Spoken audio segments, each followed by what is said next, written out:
Assalamualaikum warahmatullahi wabarakatuh. Bismillahirrahmanirrahim.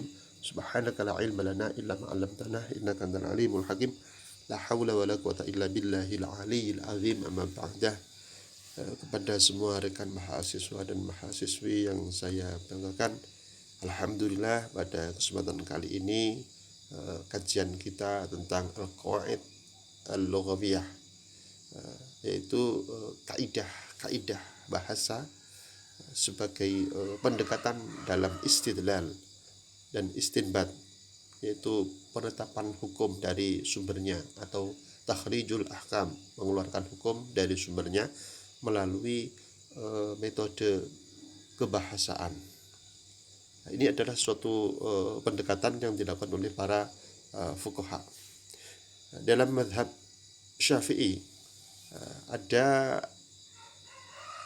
4 atau diklasifikasikan menjadi 4. Yang pertama adalah zahir, yang kedua adalah muhkam. Adapun yang lafaz-lafaz yang tidak jelas atau samar, ada khafi dan ada mutasyabih. Meskipun demikian, kita akan mengkaji secara umum di mana ulama Hanafiyah dan secara umum mengkaji lafaz dari segi penjelasan dan kesamaran ini ada 8 atau diklasifikasikan menjadi 8. Yang pertama, lafaz zahir. Zahir artinya terang. Lafaz zahir ini suatu lafaz yang ketika dibaca langsung diketahui maknanya. Dalam hal ini adalah tanpa pendalaman. Lafaz yang jelas, ini maksudnya artinya itu jelas dan disertai dengan keterangan penyerta. Meskipun demikian, lafaz ini masih dimungkinkan adanya takwil, dimungkinkan adanya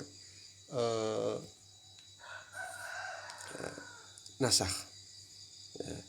Ini semisal surat Al-Hasyr ayat 7. Wa ma atakumur rasulu fakhuduhu wa ma nahakum anhu fantahu. Apa saja yang datang dari Nabi Muhammad ambillah, dan apa saja yang dilarang maka hindarilah. Ini artinya lafaz ini mudah dipahami dari teks. Jadi dari teks itu sudah dapat diambil hukumnya. Apapun yang pernah dilakukan oleh Nabi, maka itu ambillah, kita lakukan. Dan apa saja yang dilarang maka kita harus menjauhinya. Kemudian dalam hal ini dengan ayat yang sama, ketika ayat ini diketahui keterangan penyerta, maka masuk pada level yang kedua, yaitu nas. Tadi zahir, sekarang nas. Nas ini lebih terang. Pada zahir terang, nas lebih terang, yaitu lafaz yang telah jelas artinya dan disertai qarinah, keterangan penyerta. Nah, keterangan penyerta ini sudah menjadi suatu petunjuk, ya, karena berkaitan dengan asbabun nuzul, ya. Ini lebih jelas karena penunjukan hukumnya jelas dan disertai keterangan penyerta, yaitu asbabun nuzul, di mana ayat yang sama tadi itu, ya, wa ma atakumur rasulu fakhudhuhu wa ma nahakum anhu fantahu. Nah, itu terkait dengan pembagian harta rampasan, di mana apapun yang telah diberikan Nabi maka itu terimalah, dan apapun yang telah dilakukannya pada waktu itu, ya udah ikuti saja terkait dengan pembagian harta rampasan orang tersebut. Nah, ini kajiannya secara khusus, tapi kalau sebelumnya kan secara umum. Nah, karena apa? Ini kekhususan disertai dengan penyerta. Jadi penunjukan hukumnya ini lebih jelas. Artinya pun kemungkinan kebenarannya itu juga lebih yang kedua ini, lafadz dari segi nas. Nas ini bukan sebagaimana ungkapan yang digunakan nas Quran, nas sunnah, bukan. Ini hanya suatu klasifikasi. Nas dari segi klasifikasi, yaitu kejelasan makna. Kemudian yang ketiga adalah mufassar, sangat terang. Ya. Kalau nas tadi masih dimungkinkan terjadi takwil, demikian pula terjadi nasah. Namun yang ketiga ini sangat terang, mufassar. Ya, menurut asalnya lafaz ini sudah terang dan terinci sehingga tidak perlu penjelasan.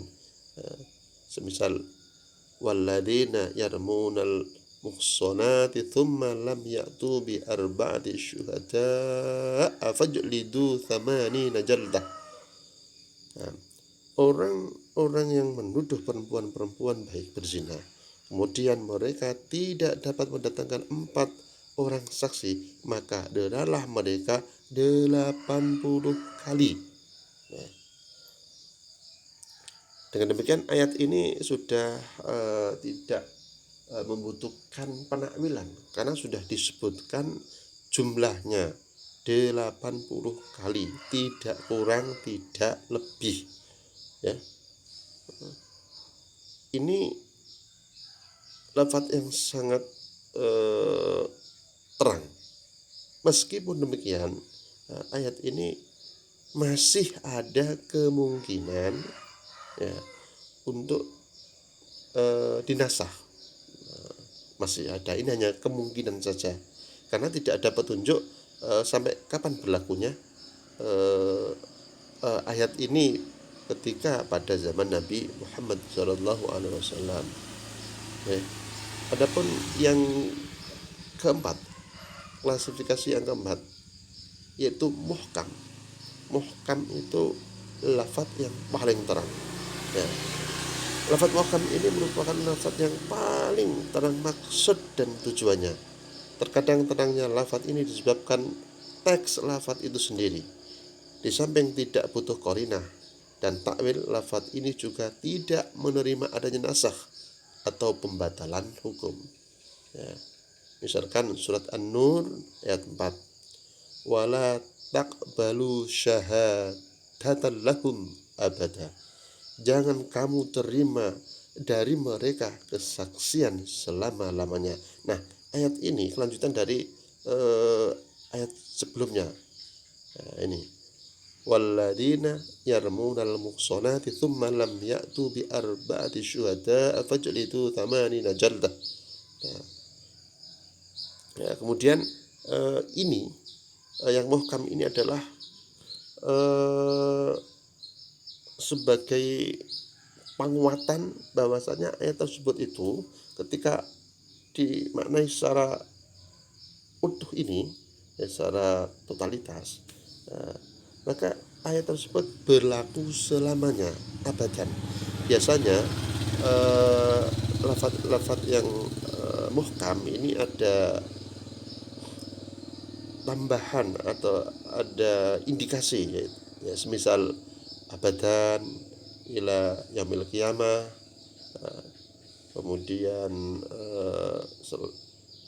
dan kata-kata yang mirip lah, ya. Wala taqbalu syahadatan lahum abada. Jangan kamu terima dari mereka kesaksian selama-lamanya. Jadi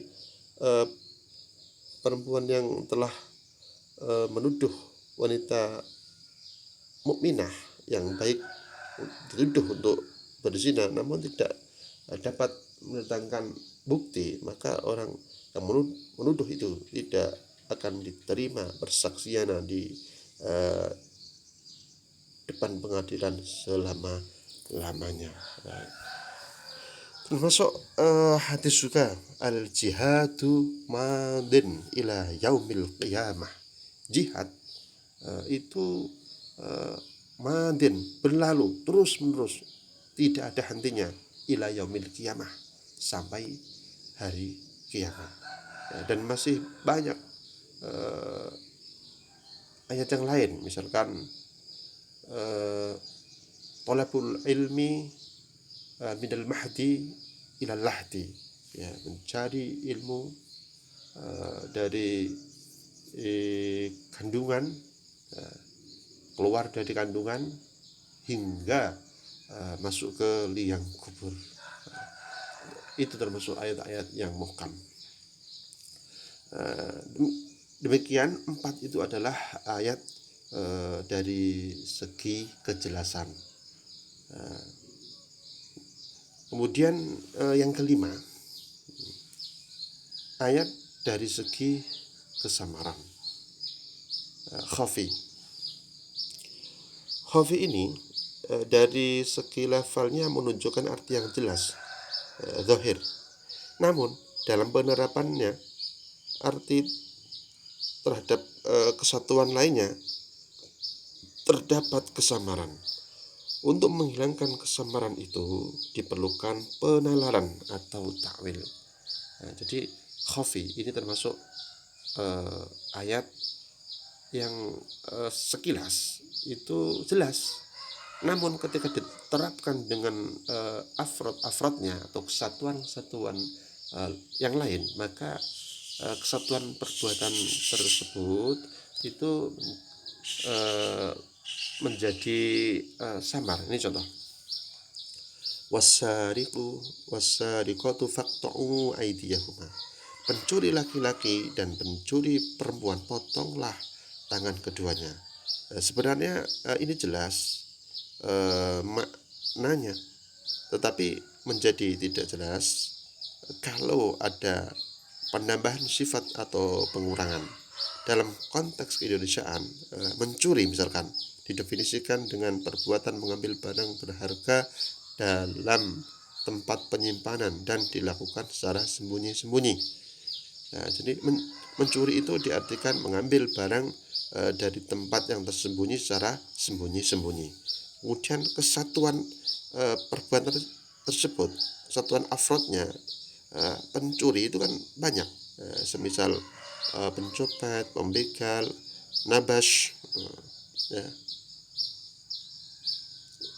Ini kan suatu pengambilan barang dari suatu kuburan kalau nabash itu, ya, nilainya juga lebih rendah. Kemudian akankah semua akan dihukum dengan potong tangan ataukah sekedar takzir? Nah, ini Abu Hanifah dan Imam Syafi'i berbeda, ya. Jadi dalam hal ini adalah as-sariq itu pencuri. Kemudian lafaz pencuri tadi diselaraskan dengan perbuatan yang mirip, yaitu semisal pencopet, pembegal atau nabash, sehingga hukumnya nanti menjadi samar karena perbedaan definisi. Kalau mencuri mengambil barang secara diam-diam di tempat penyimpanannya, tapi kalau begal, copet itu kan mengambil barang secara terang-terangan, ya. Apakah hukumannya sama? Nah, ini ulama berbeda pendapat, ya. Misalkan Imam Abu Hanifah memberlakukan nas potong tangan terhadap pencopet dan pencuri barang kuburan, karena pencurian tidak berlaku terhadap keduanya. Jadi kalau Abu Hanifah, pencopet dan pencuri barang kuburan atau nabash itu dibedakan, ya, karena perbuatan tersebut dengan motif berbeda, ya. Misalkan kalau mencuri barang di kuburan Nabasyi, itu kan barang yang tidak berharga, sehingga masa mencuri barang yang tidak berharga dipotong tangan. Misalkan nisan kayu jati ya, itu diambil, itu kan harganya nggak mahal. Atau mengambil kain kafan ketika ada orang meninggal pada hari-hari tertentu yang dianggap sakral. Nah, itu kan mengambil kain kafan itu kan tidak ada harganya, sehingga pengambilan tersebut tidak bisa dipotong tangan menurut Abu Hanifah karena barangnya tidak berharga. Sehingga mereka cukup ditakzir saja. Meskipun demikian berbeda dengan Imam Syafi'i ya. Imam Syafi'i itu menyamakan pada satuannya, yaitu pencuri. Jadi pencopet, nabas, hukumannya adalah sama. Kalau pencopet itu sama dengan pencuri, hampir keduanya sama, baik Abu Hanifah atau Syafi'i. Namun terhadap nabas itu hukumnya berbeda. Ya, kalau Abu Hanifah ditakzir, tapi kalau Imam Syafi'i tetap dipotong tangannya. Karena apa? Hal ini terkait dengan hifdzun nasal, ya, kehormatan keturunan. Ketika ada seorang yang keluarganya misalkan diambil kain morinya diambil, itu kan harga diri keluarga, sehingga ini adalah menciderai harga diri keluarga, nama baik, mencemarkan nama baik keluarga, karena aib si mayit itu akan terbuka. Oleh karena itu hal demikian itu tetap dipotong tangan meskipun barang tersebut tidak berharga. Kemudian muskil yang keenam ya. Muskil merupakan suatu lafaz yang samar artinya disebabkan oleh lafaz itu sendiri. Lafaz ini dari segot saja tidak menunjukkan maksud tertentu, sehingga membutuhkan qarinah dari luar untuk menjelaskan maksud ayat tersebut. Misalkan surat Al-Baqarah ayat 228, wal mutallaqatu yatarabbasna bi anfusihinna thalathata quru. Perempuan yang bercerai dari suaminya itu hendaklah beriddah selama 3 quru. 3 quru ini kan tidak jelas apa quru itu, sehingga membutuhkan suatu penjelasan, membutuhkan suatu keterangan penyerta, di mana dalam hal ini ya, menurut Abu Hanifah makna quru adalah haid. Hal tersebut berdasarkan hadis Nabi Muhammad tentang idahnya seorang hamba sahaya. Talaqul amati thintani wa iddatuha haidatani. Bilangan talak perempuan sahaya, hamba sahaya itu adalah 2 kali, dan iddahnya adalah 2 kali haid. Nah, jelas. Jadi salah satu quru ini 3 kali haid. Ini berbeda dengan menurut Imam Syafi'i yang memberikan arti lafal quru dengan arti keadaan suci. Syafi'i mengemukakan argumennya dengan surat At-Talaq. Ya ayyuhan nabiyyu idza talaqtumun nisaa fatalliqu li'iddatihinna. Wahai Nabi, bila kamu ingin menceraikan istrimu, hendaklah kamu ceraikan menjadi kamu ceraikan mereka dalam waktu iddahnya. Nah, jadi dalam mazhab Syafi'i ya, berdasarkan ayat ini, ketika seorang wanita dicerai itu pas penjatuhan talaknya itu pada waktu sucinya ya. Wahai Nabi, bila kamu ingin menceraikan istrimu, hendaklah kamu ceraikan mereka dalam waktu iddahnya. Waktu iddahnya pada waktu hitungan suci, karena menjatuhkan talak pada waktu tidak suci, pada waktu haid itu tidak sah. Sehingga salah satu quru ini adalah 3 kali suci. Kemudian mana yang benar? Keduanya adalah benar. Nah, ini karena kebenarannya lafal ini adalah dhanni, diduga pasti benar keduanya, tidak ada yang salah. Kemudian yang ketujuh, mujmal, sangat samar. Suatu lafaz dipandang mujmal karena maknanya mengandung beberapa keadaan dan beberapa hukum yang terkumpul di dalamnya. Mujmal ini lebih samar daripada khafil, muskil. Dari segi sigat, lafal sendiri tidak menunjukkan arti yang dimaksud, tidak pula dapat ditemukan korinahnya, dan tidak dapat dipahami arti yang dimaksud kecuali dengan penjelasan syari' atau Nabi Muhammad. Ketidakjelasan ini disebabkan dari lafal itu sendiri, bukan faktor dari luar. Seperti lafal-lafal yang dinukilkan secara lughawi oleh syari' menjadi istilah-istilah hukum seperti sholat, puasa, riba, dan lainnya. Semisal surat Al-Isra ayat 78, aqimis sholata liduluki syamsi, dirikan sholat karena matahari tergelincir. Dirikan sholat sebab matahari telah tergelincir. Nah, ini kan sholat itu apa? Pada awalnya siapa juga belum tahu apa itu sholat. Ya, aqimis sholat, dirikan sholat. Dirikan sholat karena sebab matahari telah tergelincir. Nah, karena Nabi menjelaskan, maka lafal ini menjadi mubayyan, jelas. Sholat itu adalah suatu perbuatan yang diawali dengan niat, takbir, ya, dan diakhiri dengan salam. Ini kan sholat itu kan memiliki rangkaian makna, dan itu penjelasannya dari Nabi awalnya tidak jelas. Ini sama halnya dengan ketika ada pertama kali Android, maka Android itu apa? Orang tidak tahu. Begitu Android itu dijelaskan sebagai sistem operasi, maka Android itu menjadi hal yang jelas sekarang. Ya, ini ya, terkait dengan kejelasan aqimis shalah liduluki syamsi tersebut. Ini semisal penjelasan Nabi berdasarkan hadis, ya, sallu kama ra'aitumuni usalli, salatlah kalian sebagaimana kalian melihatku salat.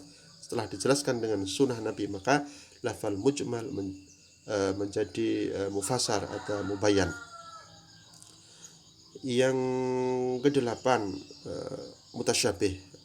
mutasyabihah atau mutasyabih itu ayat yang paling samar. Dikatakan sebagai mutasyabih karena lafaz ini merupakan lafaz yang samar artinya. Tiada cara yang digunakan untuk mencapai artinya. Ketidakjelasan lafaz ini karena sigotnya sendiri, ya, tidak memberikan arti yang dimaksud dan tiada qarinah yang menjelaskan. Bahkan Allah dan Nabi tidak menjelaskannya dan membiarkan sehingga ayat tersebut tetap dalam keadaan samar. Dengan demikian, penunjukan hukum ayat tersebut tidak jelas. Ini menunjukkan suatu kelemahan akal manusia di hadapan Allah. Manusia tidak mengetahui apa maksud Allah dengan menurunkan ayat-ayat mutasyabih tersebut. Mutasyabih ini tidak wajib diamalkan, tapi wajib diimani saja. Ya. Dan ini bentuknya ada dua. Nah, pertama mutasyabih li dzatihi, mutasyabih karena dzatiyahnya ayat tersebut, semisal dalam mafatihus siwar, ya, berupa potongan-potongan ayat, ya, bahkan terkadang huruf, misalkan nun, qaf, simin, boha, alif, lam, mim. Itu kan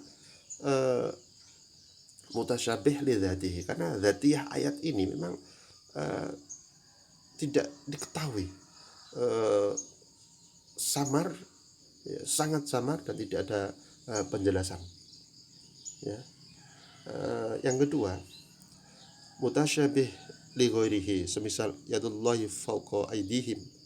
Arti lugawi ayat tersebut, tangan Allah berada di atas tangan para sahabat. Ya, al-fat ini terkait dengan baiat ridwan. Ya, baiat ridwan Nabi dan sahabat-sahabatnya melakukan baiat dengan tangannya dikumpulkan satu tangan di atas tangan yang lain. Ya. Kemudian yadullahi fawqa aydihim, yadullahi, tangan Allah. Apakah apa tangan Allah itu? Apakah tangan betulan atau tidak? Nah, karena ini antara makhluk dan khalik itu kan beda. Ya, ini menyerupakan sifat makhluk dan sifat Allah. Ya, misalkan yadullahi fawqa aydihim, tangan Allah di atas tangan mereka. Tangan Allah, apakah Allah punya tangan? Itu maksudnya. Ya, bukannya yang punya tangan itu manusia, makhluk. Nah, oleh karena itu, untuk menentukan arti ya tersebut, para ulama berbeda pendapat. Sebagian ulama memandang ayat mutasyabih bentuk kedua ini, yakni secara zahir menyerupakan sifat-sifat Allah dengan makhluk lain, makhluknya. Ya, dan mereka tidak berhenti mencari maknanya, meskipun hal itu tidak mungkin diketahuinya. Mereka berusaha memalingkan ayat-ayat tersebut dari makna zahirnya. Lafal yad dialihkan maknanya menjadi kekuasaan. Mereka adalah ulama khalaf, ulama yang kekinian, yang memberikan takwil ayat tersebut menjadi kekuasaan Allah. Jadi yadullahi adalah kekuasaan Allah. Kemudian ulama yang lain, ulama salaf tetap memaknai tangan Allah, tetapi tangan Allah tersebut berbeda dengan tangan manusia. Jadi ulama yang lain makna zahir yad tersebut dalam arti tangan, tetapi tangan tersebut bukan seperti tangan makhluknya. Nah, ini dua ulama yang berbeda. Kalau ulama khalaf mengalihkan makna, mentakwil ayat yadullahi fawqa aydihim, yadullahi, tangan Allah, ditakwil dengan kekuasaan Allah. Sedangkan ulama salaf tetap memberlakukan maknanya, karena mereka para ulama tersebut takut akan mengalihkan makna. Jadi yadullahi tetap dimaknai tangan Allah, tetapi tangan Allah itu berbeda dengan tangan makhluknya. Demikian dari kajian al-qawaid al-lughawiyah sebagai pendekatan takhrijul aham. Kurang lebihnya mohon maaf. Wassalamualaikum warahmatullahi wabarakatuh.